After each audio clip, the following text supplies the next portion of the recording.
Hi, and welcome to the National New Teacher Support Podcast brought to you by New Teacher University. At New Teacher University, our goal is to make sure that your first years are your foundational years and some of your best years. We want to make sure that you have longevity and that you enjoy teaching. So welcome to our podcast tonight, and I'm so excited that you're here with us this evening. This evening we have with us our guest, Ms. Tiera Miles. She is the CEO and founder of Beyond the Surface Universal, which is a company that focuses on trauma-informed teaching and learning. And one of their focuses is social emotional learning. And we want to thank you all so much for joining us this evening for this topic. It's coming to the end of the school year. We're in the fourth quarter. Sometimes we get a little antsy, and we know the children get a little antsy. It's testing season. So we have a lot coming up on us to end the school year. And we definitely want to focus on social emotional learning so that we can end strong just as we started strong. So then, Ms. Miles, if you would introduce yourself to us and let us know why you started this company and what you all are doing. Yeah, absolutely. First of all, thank you so much for having me on. I'm really excited to be here. But yeah, my name is Tiera Miles. I am a dean of students at a small private school out here in Fort Worth, Texas. And I am in charge of all things social emotional learning, mental health, spiritual health, all the whole nine. And that's for my students, for my teachers, and my families. And so I fell in love with just social emotional learning and just how important it is for all of us of all ages to have those SEL competencies active and alive in our lives. And so I have a master's in trauma and education and trauma informed education. And so I got that last year. I completed that. And so I again, just fell in love with it for the simple fact that I was actually searching for things and how to heal myself for my own trauma, and kind of stumbled upon all the kids that I've educated in the past 13 years since I've been in education, and how trauma has affected them in a negative way in the classroom and their abilities to perform even in sports. And so it just became a passion for me to really help break down the barrier and to remove the barrier so that students can learn, and so that they can be successful in all that they do. And so not only for the students, but also for teachers. So I also learned that students would trigger teachers and teachers would trigger students. And so I've seen a lot of that in the classroom where I've had to help teachers regulate their emotions and all of that as well. Outside of, just kind of my profession, I'm a mother.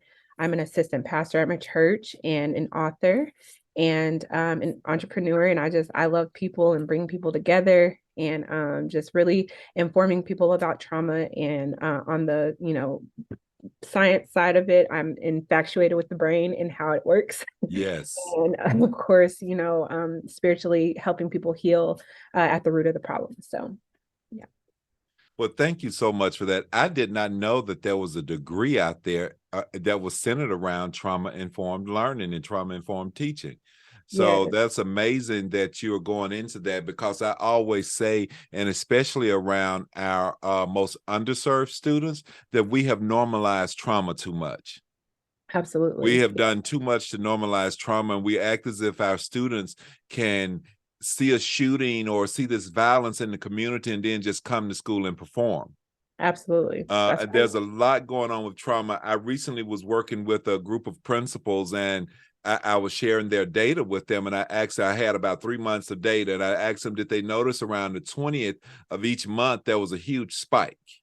Oh, wow. There was a huge spike around the 20th through about the 25th, a little dip, and then back up again around the 30th. Well, around that time, I was thinking, well, bills are coming due, things you have to pay things. So people may be a little stressed. And one of my colleagues said, well, you also have evictions coming around that time.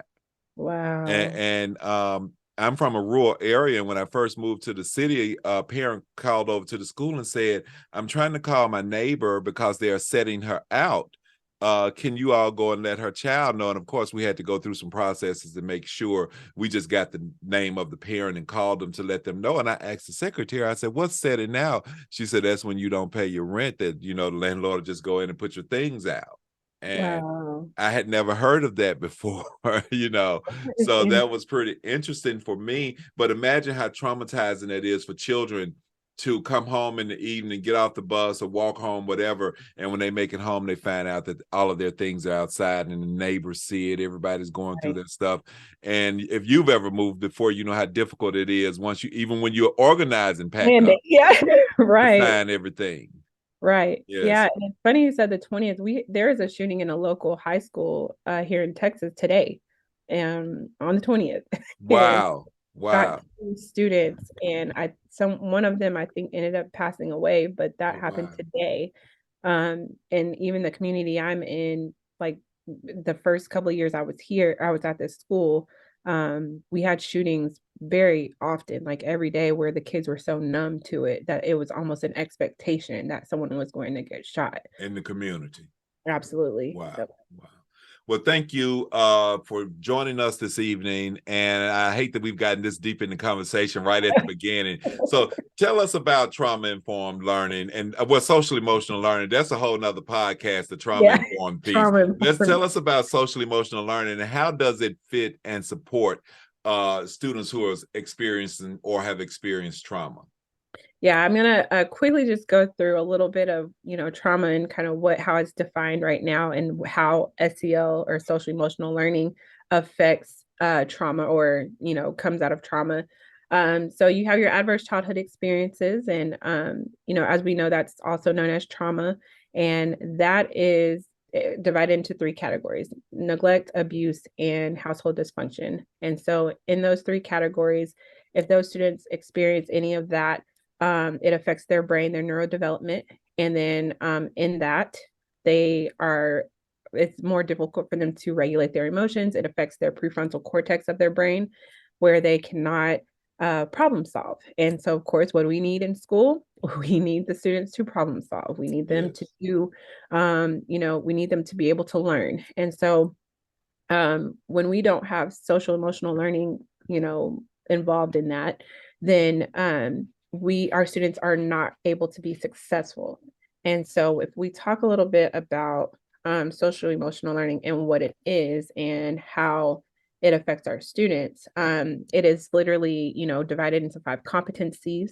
Self-awareness, which we'll talk about here in a second, self-regulation, social awareness, relationship skills, and responsible decision making. So these are 5 competencies, and these are the Castle 5 that I, kind of live by when it comes to social Yes. emotional learning. And it's just basically like helping students to manage their emotions, being able to manage themselves through their behavior, and all of those different things that take place in the classroom. And so we have to have SEL, because the lack of SEL means that we don't teach them how to, resolve conflict. Those are barriers that, get in the way. And I always talk about it as it's a mountain, that's in the way. So you have your student, here on the left-hand side, and then you have the mountain of conflict and the lack of who am I, lack of self-awareness, making the wrong decisions and dysregulation, not being able to regulate myself, which is the biggest one to me. And then, of course, just not understanding people culturally. It impacts your entire environment in the classroom. And so you create this barrier.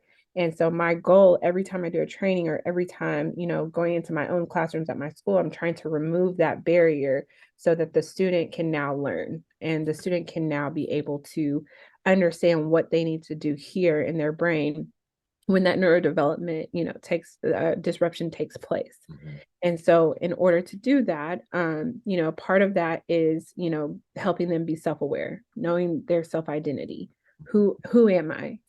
Understanding that even though you and your best friend may not have the exact same, likes and dislikes, Mhm. you guys can still be the best of friends, but you have to be able to know who you are uniquely, being aware of, what makes you upset, how to ask questions, not being afraid to ask questions whenever the teacher calls on you, or answer questions. And so that is a really big thing: confidence, having the confidence in the classroom to, answer. And so My son is a kindergartner, and that's what I'm working on with him is just his confidence. He knows the answers, he gets it, but he's so afraid of people and what they think. Mm-hmm. And so, I'm trying to really build his confidence and help him to know and understand, hey, like you've got to know within yourself who you are and know that you can answer this question correctly. And if you get it wrong, we all make mistakes. It's okay. Like it's a learning experience. And so making it Absolutely. a safe environment for your students to know Yes. that they can be themselves and that they can ask questions, but all of that also comes with building relationship with your kids, and giving them Yes. that safe place to talk. And so that's our first one, self-awareness. Any questions or anything about self-awareness or? No, no, self-awareness is so important. And especially for adults. It's great for kids, but we have a lot of adults that I'm still becoming aware of all of who I am. Yes, And it's a absolutely. constant journey. Yes, it is. And that's part of why we're here on earth, to fully expand who we are and who we've been made to be. So it's a constant journey to get to that place. So thank you for helping them with that. Yeah, absolutely. And yeah, I'm in the same boat. I feel like I find out something different about myself every day. Yes. So yeah, it's a constant work. And so, the next thing is just self-regulation, helping the students to identify emotions. There's so many emotions that our students don't know. And of course, even some of us adults, we know about happy, sad, the main emotions that we're taught to know about. But there are so many emotions that are out there. And there's even just an emotional wheel, that you can see and identify all these different emotions. Like we don't really talk about being excited or, elated and like all these different, emotions that children can use that language to say, I feel this. Right. So helping them to identify emotions, helping them to know how to respond and not react. And so that's a big thing there, is because a lot of our students, they're not able to regulate themselves, they react and they don't respond. And so one of the biggest things is really teaching them, what does it look like to respond? And so if we react, if a student gets upset, they automatically just pop off or they're disrespectful or whatever the case is. But when we respond, we take a second, we wait, we take a breath in and then out, and we try to regulate ourselves before we respond. And that is, there's a lot of different strategies that you can do. So mindfulness, anything with listening to calm music, like we really encourage teachers to have calm music going on in the classroom to kind of set Yes. the It's atmosphere for healing. students. Absolutely. Yes, especially if you got the right amount of hertz playing. I Yeah. used to play this music when I was an elementary principal. It was 3 levels of music. It was one called Whistle While You Work, and it was Yeah. one called Calm. And the Whistle While You Work, it was like at a mid beat for you to Uh-huh. like listen to. And then there was another beat that was like all the way up when you wanted to get them up and move, and all the way up to like Yeah. an applause. But I'm Yeah. glad that you mentioned respond, overreact, and that you're teaching the students the different emotions, because Mhm. we'll have students that say, well, I'm just mad. Well, no, you're not mad, you're Yeah. disappointed. Yes. You're not mad at yourself, you're disappointed, and that disappointed calls for a response and not necessarily a reaction.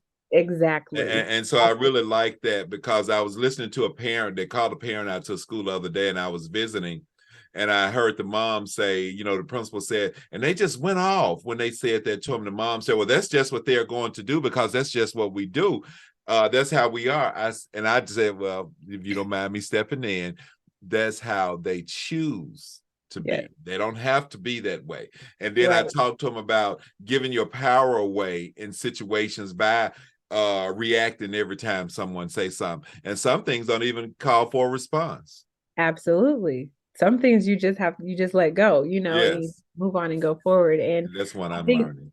and that's the thing. And so if it's hard for us as adults, it's definitely hard for our children. But I tell my kids all the time, if I could teach you this now, I can teach you this now, then when you get my age, you won't have an issue with this like a lot of adults Yes, do. yes, So absolutely. So after, responding, then managing that emotion, like being able to manage it. And it's okay to feel, like giving yourself permission to feel and to harness that, but then also being able to let it go. and move on. And so helping them know how to cope with frustration and cheer themselves up, in a healthy manner, that's very vital to maintaining their stability. And so this is very, very imperative, for our students because, people go to jail for the lack of self-regulation. Yes. When we talk about crime prevention and trying to keep these kids in the school, like one bad decision could change your whole life if you don't Absolutely. regulate, right? Absolutely. And so with that, if I can't manage my emotions and do it in a healthy manner, when you get back to just like the adverse childhood experiences and how it affects our brain, and then it affects our behaviors and how we make decisions, well then if I don't regulate correctly or I don't cope correctly, then now I'm coping with drugs, I'm coping with sex, I'm coping with things that can harm my body and cause me to go to an early death. And so Yes. it's very, very important. And all of that starts with that self-regulation. Whenever that neurodevelopment is disrupted, we go to it changes the DNA like in our brains. And that's how we pass on generational curses and all those different things, because it literally changes the brain. And so self-regulation is one of the most important things that I try to teach not only my students, but my, teachers and families as well, to be able to regulate themselves and to create a calm, environment, whether it's at home or at school, and making sure that they're not in survival mode all the time. Survival mode just causes you to make the wrong decisions, and it doesn't allow you to relax and make Yes. steady decisions. So, Yes. And one of the things I tell students, breathe. I tell grown folks, take a deep breath, breathe. That's right. And because some breath folks is don't know life. how to, yeah, some of them don't know how to do that. It's like in through your nose. I always smell the roses, blow out the candles. Yeah. I love that. I've never, yeah, I like that. So you really are working with younger children. I love Yes. it. Yeah, my That's colleagues awesome. gave me that. And so I try to adapt that. I'm like, okay, we're gonna smell the roses and then blow out the candles. And I tell that to adults. I do. Like, I mean, I'm just like, come on, let me help you regulate, take a few deep breaths. Yes. But some of my older students, they are able to take those, 5 or 10 deep breaths. We have, like break stations where they can come. And then a really cool thing is a calm room. In schools, a lot of schools are starting to implement calm rooms where the lights are down, they have LED lights, and they can come in and color or write or do something creative with their brain and regulate and come down. So that's also something that's also being implemented in Okay. schools. Awesome. Yeah. Yeah. And so the next thing is social awareness. It's pretty self-explanatory, but just building empathy with people from, diverse cultural backgrounds. And so being able to accept people for who they are really builds community, it builds empathy, and kind of takes you into the next one, which is relationship skills. And Well, let's visit that one again, social okay. awareness, because I know you said that it's about empathy, but Uh-huh. is that also about being aware of what you bring to social situations in a sense? Is that one of them? Absolutely. But Absolutely. you have to know that so that you won't personalize Yes. certain things. And I think it's really just about, because I always talk about like how the classroom is the classroom's own community. And it's like it's how Yes. you're affecting your community. And so Yes. when you come into the room, like you said, what do you bring to the table? What do you bring to the community? What do you do well? And really just being able to be a part of that. And again, like building that empathy with one another, understanding the different diverse backgrounds, understanding where people come from, and I think that really it builds that community and it makes it stronger in the classroom, and then you have a better learning experience for everybody. Mhm. Absolutely. So thank you. Absolutely. And then so going into relationship skills, that's just helping the students learn conflict resolution through. I implement that through circles, doing restorative practices. I don't know if you've heard much about restorative practices. Yes, I thought about restorative practice when you were talking about what you bring to the community. Yes. Because if you take away from the community, how do you restore it? Yes. Exactly, exactly. And so that's a trauma-informed practice that does, again, it builds empathy, it builds community, and allows students and teachers to work through issues. And so I've been able, with restorative practices, I actually am a trainer for that. And so we teach, our students how to overcome conflict with one another and with our teachers as well. So we might have a circle with a teacher and a student where we're trying to overcome a conflict and we're asking those questions. What happened? Well, how did that make you feel? And so we've had really good circles with our staff and our students that have brought the community together. And as a whole, even with our families, when there's a bullying incident, we implement restorative practices Mhm. and we allow them to come in, in a circle and we get everyone's perspective. Everyone has a voice and we're able to build those relationships and create Yes. that familial, atmosphere. And so Absolutely. that's really important when it comes to SEL, having those relationship skills to be able to overcome conflict. And so once they get to third, fourth, fifth grade, I kind of give them the reins and help and allow them to direct the circle if they can. Because relationships are tough, and teaching children how to build relationships, because I don't know whether there's a certain blueprint for building relationships. Yeah, and they just need to know that everything is relationship. Everything is about relationship. And Yes. we really talk about, or I've tried to talk about just like, you connect before you give the content, like connect with your students, like get them to feel safe, especially with students who are underserved and who have experienced a lot of trauma. They have to feel safe and they have to be able to trust their teacher. And so building those relationships are important. And I feel like relationships make the world go around. A lot of times they say it's not, what you know, it's who so relationships are important. And then making sure that when conflict does arise, that you don't shut down, but you face it head on and you deal with the issue and you take ownership for what you've done, if you've done something, Mm-hmm. and, apologize if that's what you need to do. But ownership, taking ownership, like all of those are relationship skills, soft skills that they need, in order to survive in the real world. So we're not just teaching them how to do it in the classroom, but even when they leave us and go on to the next school and then to college, they have those soft skills that they built, in the classroom. Okay. Thank you. Absolutely. And then, of course, last but not least, but responsible decision making. And Yes. that is just that, I mean, that might be one of the hardest things I think to teach children. I mean, because you are trying to build them up into these young adults eventually and giving them these foundational skills to do so. But identifying what the right decisions are and helping them to learn how to make the responsible decision when nobody's looking. Yes. I think that's the key, is like, what do you do when no one's looking? What does that look like? So, having students, I'm sure you've had students as well that have, they do the right thing right in front of you, but as soon as you turn your back or you're not there, it's like they do the total opposite. So teaching students just how to make that responsible decision. And a lot of that, I think, is experience. It's just going through those experiences and learning, why should I do this? What is Yes. the reason that I should make a responsible decision? But teaching them consequences, that there are consequences for every decision that you make. And unfortunately, there are good consequences and there are bad consequences. And Mhm. so helping them to understand that. I've seen a lot of students who give up, because it's just like, man, I'm trying so hard, but it's not getting, or they feel like it's not getting them anywhere, but it's not getting them anywhere quick enough to where, they can see a change or see something different. And so I think that's really important, is just teaching students responsible decision making, helping them to understand what the right thing is to do when nobody's looking. So.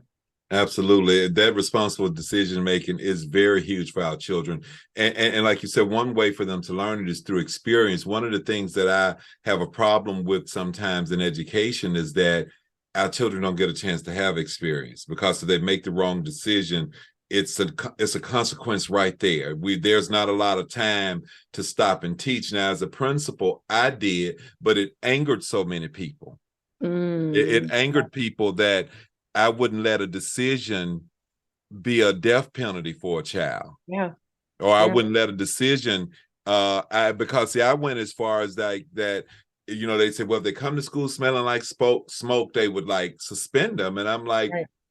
I why? need them at school, they Right. gotta learn. And so Yeah. what I would do is I got them into counseling because I didn't necessarily know what type of smoke. Were they actually smoking? Were they with someone? Yeah. Could Absolutely. an adult have dropped them off? And they're Absolutely. not going to tell on their parents because they know the consequence to that. So I Absolutely. set up a counseling program for that, where they would have to sign up to come to counseling on Tuesdays and Thursdays for about 5 weeks. And Right. as a result of that, the incidences of us smelling smoke on children went down, almost to nothing. Yeah. And And I I don't think know what. that's a beautiful restorative, it's a restorative consequence or a restorative, you restore them back to the community, but you're also teaching them, Some the skills, lesson. yes. Yeah. 'Cause I was talking to the counselor. I think it was a social worker that was doing the sessions, and I said, "Well, I don't know whether they just learned not to come smelling like smoke, or is this really helping?" She said, "Well, I'm going to say that it's helping because they've really learned some skills and they plugged in. And Absolutely. most of the time, children are self-medicating, Yes, they will. Mm-hmm. and school is a very unnatural process. Mm-hmm. You're taken from the comforts. You're sitting in a straight chair, hard Mm-hmm. bottom, fluorescent lighting most of the time. It's just a whole lot of things that's working against you. And for some children, it's almost like they're losing themselves in school. I know for me, it was like that for a while. In Right. my Yeah. first couple of years in high school, I just kind of checked out. Yeah. And I checked back in my junior year because I figured, hey, this is not going to be a way of life, because I'd seen a little bit of what was out there and I knew I had to make some better decisions, and my parents weren't going to take it either. But school is a very unnatural process, and especially for boys. Yeah, absolutely. I agree. 100%. I agree. Yeah, I think that's the same thing, I think, with what we do as far as like, those consequences. Yeah, you get a consequence, and like my head of school does not believe in out of school suspension because she wants the kid there. They need to be here. They don't need to be out of school. Like, bring them here. And so we had kind of a reflection room, which is where you reflect on what you did. We talk about how we can change that behavior, but you still get your consequence where you have to be out of the classroom, yet you get, restored back to the classroom and welcomed back to the classroom. And Absolutely. so, yeah. That was kind of one of the things I did. I'm glad of hearing that, because what I did was, unless you did something really egregious, let's Mm-hmm. say if you go into class all day, whether it was 7 class periods or 4 if we were on a block. If there's a pattern of you being written up in your third period class, then I'm going to suspend you from third period only, Okay. Yeah. because you can go to Something's the going rest of on. your classes, Yes. because that's the only place so I'm not going to send you home for 3 or 5 days for the whole school day, and that's the only place, because children can have personality differences with teachers. That's right. That's right. And even And go go ahead. ahead. I'm sorry.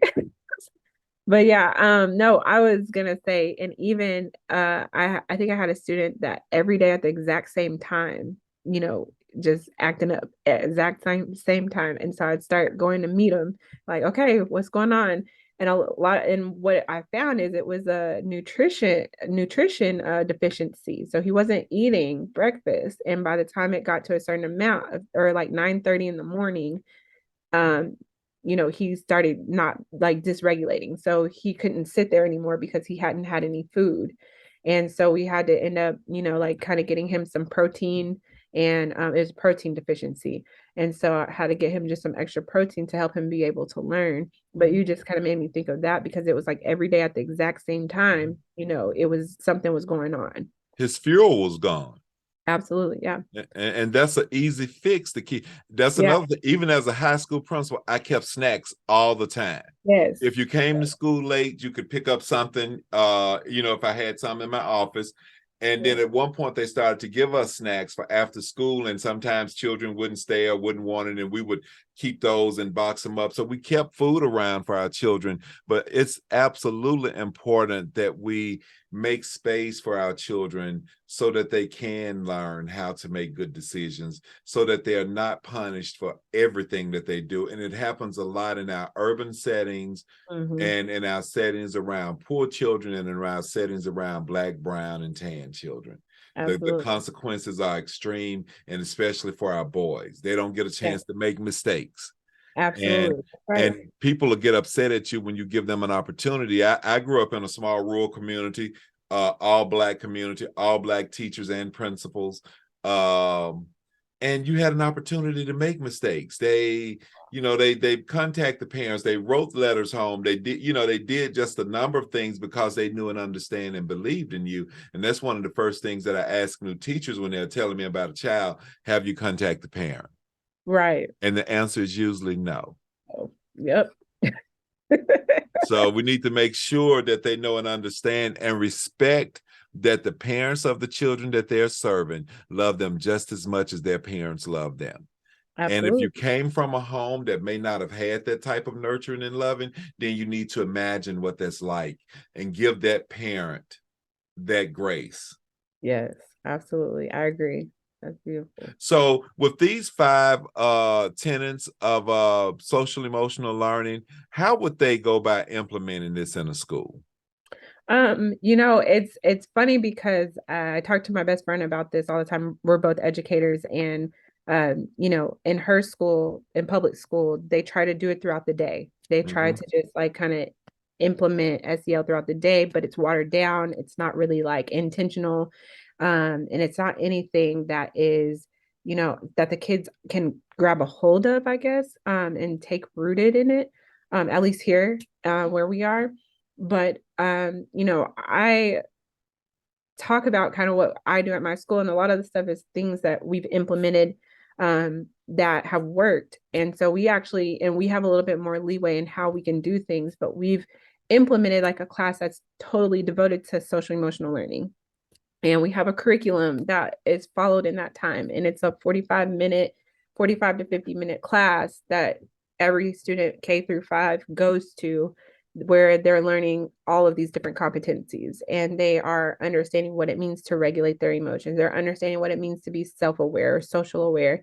And so implementing a class or even an after school club, where you can target these students. But it's very important, that we start discussing how we can implement these 5 Yes. competencies. I know with so many students that are experiencing trauma, like we need more, like we need it. And until we understand that and we really take it by the horns, I think that we're going to continue to struggle in education, because that is a part of the key, what we need.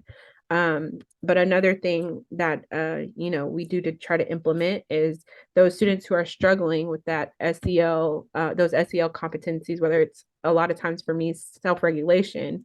There's one-on-one coaching, coaching with, a person who might be a social worker, might be a counselor, where they can, get with that individual and work on those competencies, and like, hey, like we're going to work on, I'm going to teach you some skills and how you can regulate yourself in the classroom, or we're going to really focus on your self-confidence, and what do you see when you look in the mirror, like do you love yourself, that kind of Yes. stuff, and really just like empower them, because I struggled, with self-confidence as a child, and it was because of something that happened to me when I was a kid.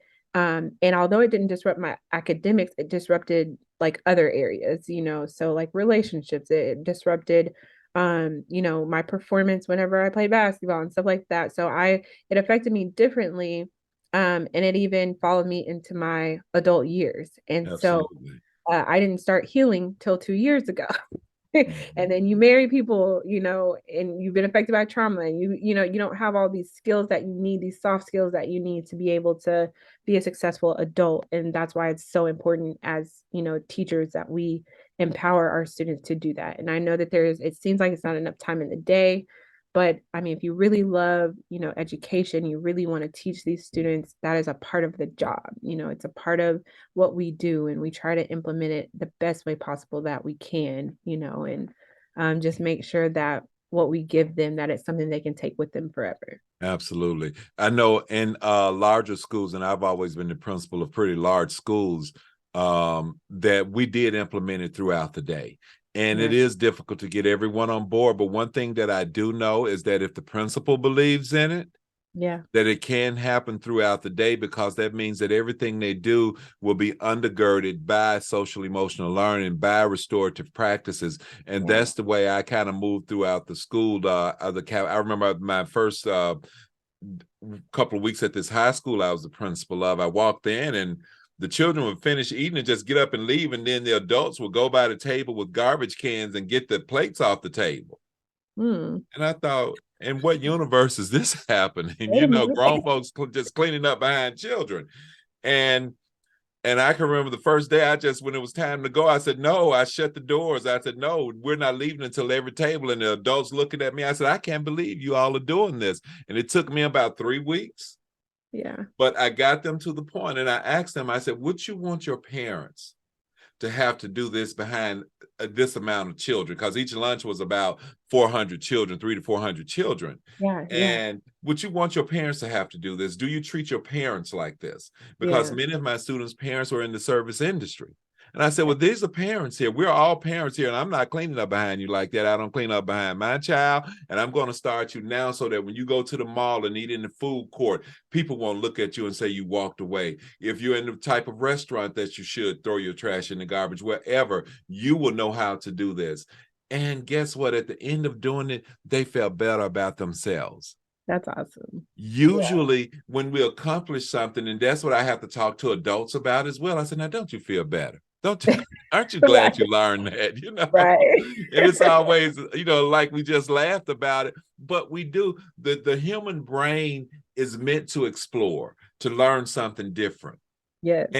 And really, we are made in the image of a creator Yeah. that's Absolutely. constantly expanding. So if Yeah. we're sitting stagnant, Yes. we're not expanding. So we need Right. to constantly refine ourselves, constantly move to higher levels. And that's what social emotional learning is for me. And especially that social awareness, self-awareness, and relationship piece, and all of it, decision making and all. And thank you for mentioning Castle in here, Yes. because they're huge in this space. Yes, they are. They are amazing. And I love the work that they do. And I'll try to, implement all those things. And it blows my parents and family's mind whenever I educate them on things like this. And they're like, oh, we didn't even know this existed. And you got grandparents that are taking care of kids now too. So Absolutely. Absolutely. And I love that you said you're very interested in the brain, yeah. because on my first principal job, I spent weeks with this guy named Eric Jensen doing brain research, Uh-huh. because I feel like we're not teaching this physical body, we're teaching the brain. And if you understand how that operates, you can get the children and you can get adults to cooperate if you understand how the brain operates. So Yeah. thank you so much. And thank you for joining us this evening. Do you have anything that you'd like to share in closing? No, that's all. Again, I just already, kind of talked about who I was and all of that. And I really just had a great time chatting with you about social emotional learning. And I am really excited to kind of see how New Teacher University continues to progress and grow bigger. This is a really beautiful thing that you're doing. So definitely excited to see where you guys go. Well, thank you for being a part of it, because now you are an alumni professor. So we appreciate that. And just give our new teachers just one nugget on the way out when it comes to Man. social emotional learning. What's one thing that you would tell them to focus on walking into that classroom? I would definitely just remember that you set the tone for your classroom and your classroom will match you. And so if you come in high strung, they're gonna know, the students know you. They know your vibe. And so really try to create some quiet time before work, before you go into the classroom. If you're having a rough time, be honest and say, hey, I'm having a rough day. Just set the tone for your class, build that relationship where it's safe to say those things. And again, just know that they mirror you and they will adapt to however you set the tone. Well, thank you so much, Ms. Tiera Miles. We appreciate you joining us this evening. And thank you all for joining us on the National New Teacher Support Podcast, brought to you by New Teacher University. And Ms. Miles, tell us the name of your company one more time and how they can contact you if they would like to contract your services. Yes, it's Beyond the Surface Universal, so BSU. And you can contact me through email, which is info@beyondthesurfaceuniversal.org, or you can always call me or text me 682-478-8032. All right, Ms. Tiera Miles, CEO and founder of Beyond the Surface Universal. Thank you so much for joining us on the National New Teacher Support Podcast, brought to you by New Teacher University. And I'm your host, Dr. Terry Ross. New teachers, let's make this a great week.